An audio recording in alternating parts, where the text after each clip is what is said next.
Oke Sobat YouTube, Assalamualaikum warahmatullahi wabarakatuh. Selamat datang kembali di channel Gemal Komputer. Dan semoga kalian semua sehat dan sukses selalu. Kali ini kita akan belajar bagaimana cara merakit komputer. Pertama, kita siapkan dulu casingnya. Yang kedua, kita siapkan motherboardnya. Berikutnya kita siapkan prosesornya. Selanjutnya back panel atau penutup motherboard di bagian belakang casing. Berikutnya kita siapkan HSF atau fan cooler processor. Berikutnya kita siapkan RAM. Selanjutnya kita siapkan media penyimpanan, dalam hal ini bisa hard disk ataupun bisa SSD. Selanjutnya kita siapkan power supply unit. Setelah semua komponen kita siapkan, langkah pertama kita langsung rakitkan komputer ini. Yang pertama adalah prosesor, kita masukkan ke soket pada motherboard. Pastikan untuk memasukkannya secara hati-hati, jangan ada kesalahan. Perhatikan pin yang berwarna kuning di bagian kiri bawah. Lalu setelah pas, baru kita pasangkan penguncinya. Langkah selanjutnya, kita berikan pasta prosesor secukupnya. Dan langkah berikutnya, kita langsung pasangkan HSF atau fan cooler prosesor sesuai dengan soket pada motherboardnya. Pastikan semua kaki-kaki pengunci dari HSF ini terpasang sempurna, tidak ada yang terlipat, karena jika terlipat nantinya akan patah dan itu akan mengganggu sistem pendinginan untuk prosesor dan akan merusak prosesor serta motherboardnya.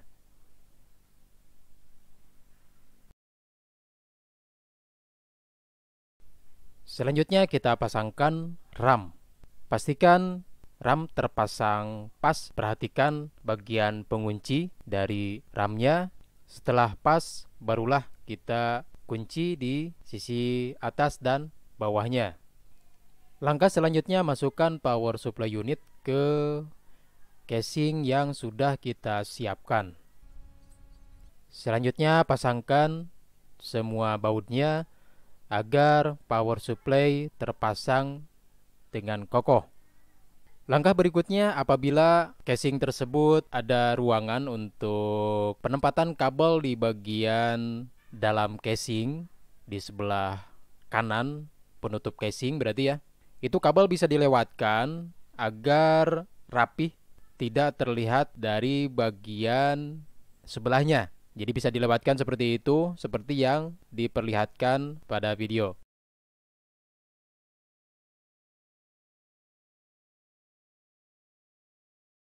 Selanjutnya kita pasangkan motherboard ke casingnya atau kita masukkan ke casingnya. Namun sebelumnya kita harus memasang dulu back panel atau penutup bagian belakang agar terlihat rapi.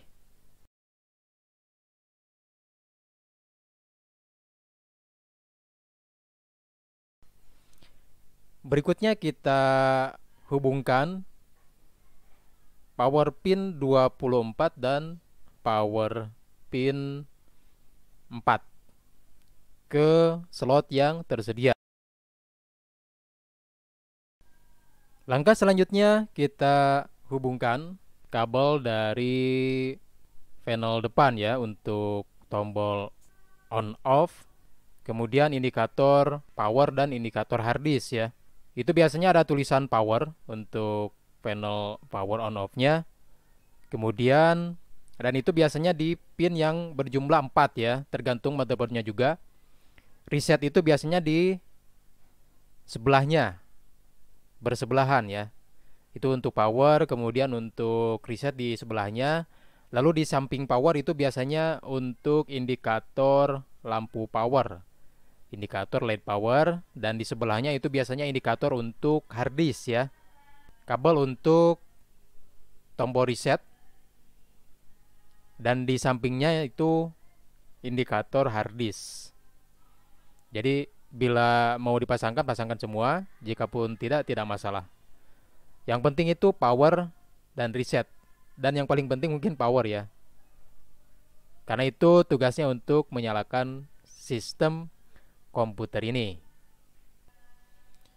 Langkah selanjutnya, setelah di bagian dalam motherboard terpasang semua kabelnya, kita masukkan input untuk suplai listrik ke power supply unit. Kemudian untuk output itu USB keyboard mouse, lalu untuk tampilan layar itu melalui VGA, melalui port VGA. Setelah semua kabel di bagian dalam dan juga bagian luar terpasang sempurna, kita bisa langsung tes nyala dulu komputernya, apakah menyala normal atau tidak, apakah bisa masuk BIOS atau tidak. Kalau sudah menyala normal dan muncul tampilan BIOS, baru kita melangkah ke langkah berikutnya, yaitu pemasangan media penyimpanan ya, bisa hard disk ataupun bisa SSD.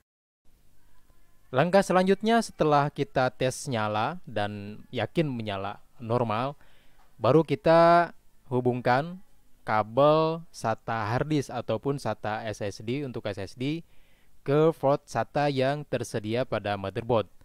Ada yang 2 dan ada yang 4, bahkan ada yang 6 ya, atau lebih.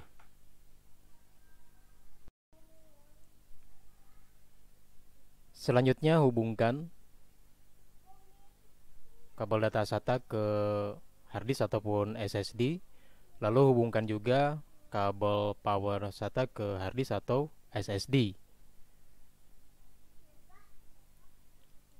Berikutnya kita siapkan bootable flash disk yang berisi installer Windows dan langsung hubungkan ke port USB yang tersedia. Pastikan port USB-nya stabil dan normal. Sekarang kita nyalakan komputernya, dan jika SSD atau hard disknya masih kosong, otomatis booting pertama itu pasti dari flash disk yang berisi installer Windows. Dan kebetulan ini dibuat dengan IO Boot Extractor, tampilannya seperti ini. Ada pilihan menu untuk Windows dan lain sebagainya. Kita pilih Windows 10. Selama proses loading file, biarkan saja sampai muncul menu atau perintah selanjutnya. Nah, di sini kita memilih format waktu ya, format waktu ke Indonesia.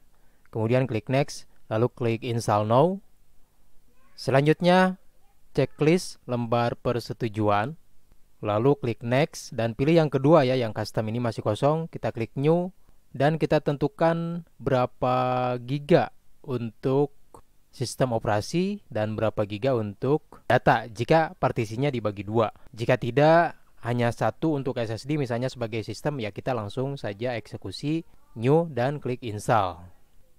Setelah reset beberapa kali akan ada menu lanjutan. Nah, seperti ini, langsung ke region ya, Indonesia. Pilihnya, kemudian klik yes untuk menentukan keyboard ya. Jika mau menambahkan keyboard tambahan, pilih Indonesia, Arab ataupun yang lainnya, terserah. Lalu klik next, klik add, dan kita tunggu. Langkah berikutnya setelah restart atau kita lihat menu, langkah berikutnya kita isikan nama, kemudian klik next. Dan selesai sudah proses instalasi. Jadi sangat mudah sekali proses perakitan komputer sampai ke proses instalasinya.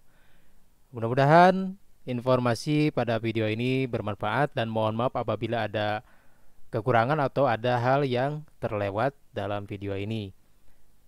Bagi sobat YouTube yang mau merakit komputer atau mau berkonsultasi terlebih dahulu, silakan menghubungi nomor yang tertera pada video ini dengan Gamal Komputer ya, di Kampung Leles, Desa Kasomalang Kulon, Kecamatan Kasomalang, Kabupaten Subang.